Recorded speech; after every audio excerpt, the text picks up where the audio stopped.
Assalamualaikum warahmatullahi wabarakatuh. Kali ini kelompok kami akan mempresentasikan tentang materi yaitu kecerdasan buatan atau yang disebut dengan AI (Artificial Intelligence). Anggota kelompoknya terdiri dari Dewi Ulung, Nur Agni Zulfani, Muhammad Abizar atau dengan saya sendiri, Melani Maulidia dan juga Naila. Baik, saya langsung mulai saja. Artificial Intelligence atau AI adalah salah satu pendorong utama dari transformasi digital saat ini. Dalam dunia yang semakin terhubung, AI membantu kita mengolah dan memahami data yang sangat besar. Nah, lanjut ke pertanyaan, mengapa AI penting dalam dunia digital saat ini? Satu, AI telah mengubah cara kita hidup dan bekerja secara mendasar. Ini memberikan solusi cerdas untuk masalah kompleks dan meningkatkan efisiensi dalam berbagai bidang. Contohnya kesehatan, otomotif, keuangan, dan lain sebagainya. Definisi AI adalah singkatan dari kecerdasan buatan atau Artificial Intelligence. Ini adalah bidang ilmu komputer yang fokus pada pengembangan sistem yang dapat melakukan tugas-tugas yang memerlukan kecerdasan manusia seperti belajar, merencanakan, berpikir, dan membuat keputusan. Contoh aplikasi AI sehari-hari adalah AI telah meresap ke berbagai aspek kehidupan kita, termasuk perbankan, kesehatan, hiburan, dan lainnya. Contohnya termasuk asisten virtual, rekomendasi produk, dan mobil otonom. Sejarah AI bukanlah konsep baru. Konsep ini telah ada selama beberapa dekade. Konsep AI pertama kali diperkenalkan pada tahun 1956 oleh John McCarthy. Namun, kemajuan dalam komputasi dan teknologi telah membawa AI ke tingkat yang lebih tinggi. Milestone penting dalam perkembangan AI, mulai dari Alan Turing test sampai pengembangan mobil otonom atau OING. Milestone ini mencerminkan kemajuan penting dalam pengembangan AI, dari konsep awal hingga aplikasi praktis yang kita lihat saat ini. Perkembangan AI terus berlanjut sampai kita melihat lebih banyak inovasi di masa depan. Baik, saya akan menjelaskan jenis-jenis AI.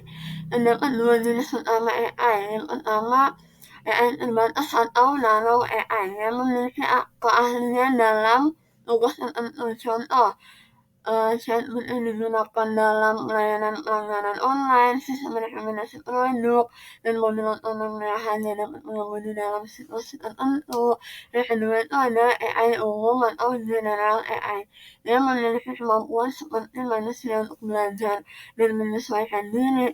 Contohnya, proyek AI kognitif seperti pengenalan objek, pemahaman konteks, dan pemecahan masalah yang lebih luas daripada AI terbatas.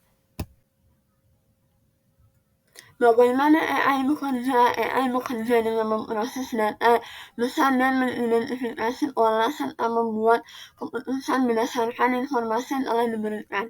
Kemudian, pembelajaran mesin atau machine learning adalah salah satu komponen penting dalam AI. Contohnya, supervised learning, unsupervised learning, dan reinforcement learning adalah tiga komponen utama dalam pembelajaran mesin atau machine learning yang digunakan untuk melatih model AI.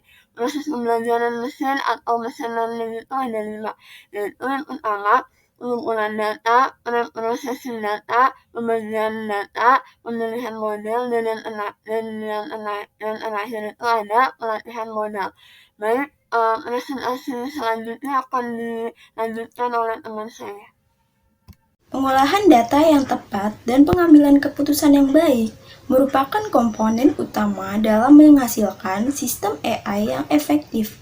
Kualitas data yang digunakan dalam pelatihan model dan kemampuan model untuk mengambil keputusan yang tepat berdasarkan data tersebut sangat penting untuk kesuksesan aplikasi AI. Aplikasi AI dalam industri yang pertama, AI di dalam otomotif. mobil otonom, yaitu industri otomotif, telah mengadopsi AI untuk mengembangkan mobil otonom. Sistem AI menggunakan sensor, kamera, dan pemrosesan data untuk mengemudi tanpa intervensi manusia.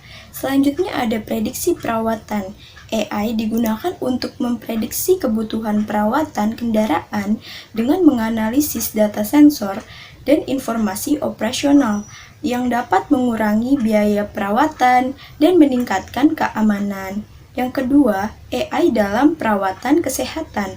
Diagnosis medis, yaitu sistem AI dapat membantu dokter dalam mendiagnosis penyakit dengan menganalisis gambar medis seperti MRI atau CT scan serta data medis lainnya. Selanjutnya ada perawatan pasien. AI digunakan untuk memantau pasien dan memberikan perawatan yang lebih personal melalui sistem pemantauan jarak jauh dan chatbot kesehatan. Selanjutnya ada penelitian obat. AI membantu dalam identifikasi molekul obat yang potensial dan mempercepat proses penelitian obat. Yang ketiga, AI dalam e-commerce. Rekomendasi produk, yaitu sistem rekomendasi AI mempersonalisasi pengalaman belanja online dengan mengidentifikasi preferensi pembeli dan menyarankan produk yang sesuai. Kemudian ada manajemen inventory, yaitu AI dapat digunakan untuk mengoptimalkan manajemen inventory dan rantai pasokan, membantu dalam perencanaan persediaan dan pengiriman yang efisien. AI juga dapat mendeteksi penipuan, yaitu sistem AI digunakan untuk mendeteksi aktivitas penipuan seperti pembelian curang atau penggunaan kartu kredit yang tidak sah. Kemudian slide selanjutnya akan diteruskan oleh teman saya. Berikut ini adalah tantangan AI. Yang pertama yaitu privasi data. Penggunaan AI seringkali memerlukan akses dan analisis data yang besar. Tantangan utama adalah bagaimana melindungi privasi data individu sambil memungkinkan penggunaan data yang efektif. Pelanggaran privasi data dapat menjadi masalah serius jika tidak diatasi dengan benar. 2. Kekhawatiran etika. Penggunaan AI dalam aplikasi seperti pengawasan, keamanan, atau pengambilan keputusan hidup dan mati menimbulkan pertanyaan etis yang serius. Bagaimana AI digunakan dan sejauh mana ia memiliki kendali atas tindakan adalah pertimbangan etis yang penting. Yang ketiga, bias algoritma. Algoritma AI cenderung mencerminkan bias yang ada dalam data pelatihan mereka. Hal ini dapat menghasilkan hasil yang tidak adil atau diskriminatif, terutama dalam aplikasi seperti seleksi pekerjaan, hukum, dan perbankan. Mengatasi tantangan-tantangan AI, ini penting untuk mengintegrasikan AI secara bertanggung jawab dan efektif dalam berbagai aspek masyarakat. Ini memerlukan kombinasi upaya dari komunitas AI, perusahaan, pemerintah, dan masyarakat secara keseluruhan. Keuntungan AI.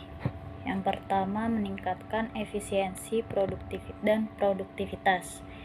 AI dapat mengotomatisasi tugas-tugas yang berulang dan berat, memungkinkan pekerja manusia untuk fokus pada tugas yang memerlukan kreativitas dan pemikiran tingkat tinggi. Ini meningkatkan efisiensi dan produktivitas dalam berbagai sektor. Yang kedua, analisis data yang akurat. AI memiliki kemampuan untuk menganalisis data dalam jumlah besar dengan cepat dan akurat. Ini memungkinkan pengambilan keputusan yang lebih baik berdasarkan data dan wawasan yang tepat waktu. Lalu yang ketiga, kemungkinan solusi permasalahan kompleks. AI dapat menangani permasalahan yang sangat kompleks dan rumit yang sulit dipecahkan oleh manusia dalam waktu yang wajar. Contoh, termasuk optimisasi rute pengiriman, prediksi cuaca, dan desain obat. Di kasus AI terkenal, yang pertama ada AlphaGo. AlphaGo adalah program komputer yang dikembangkan oleh DeepMind. Sekarang anak perusahaan Google yang berhasil mengalahkan juara dunia Go, Lee Sedol dalam serangkaian pertandingan pada tahun 2016. Go adalah permainan papan kompleks yang memiliki jumlah kombinasi yang jauh lebih besar daripada catur, sehingga membutuhkan pemikiran strategis yang mendalam. Lalu yang kedua, ada Siri. Siri adalah asisten virtual yang dikembangkan oleh Apple yang dapat melakukan tugas seperti menjawab pertanyaan, memberikan rekomendasi, mengatur alarm, dan melakukan tindakan lain berdasarkan perintah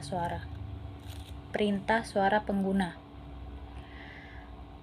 Lalu yang ketiga, Tesla Autopilot.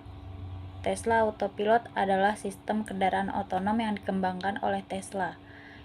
Ini memungkinkan mobil Tesla untuk melakukan tugas-tugas seperti menjaga kecepatan dan berjalan di jalur dalam kondisi tertentu dengan minim intervensi pengemudi.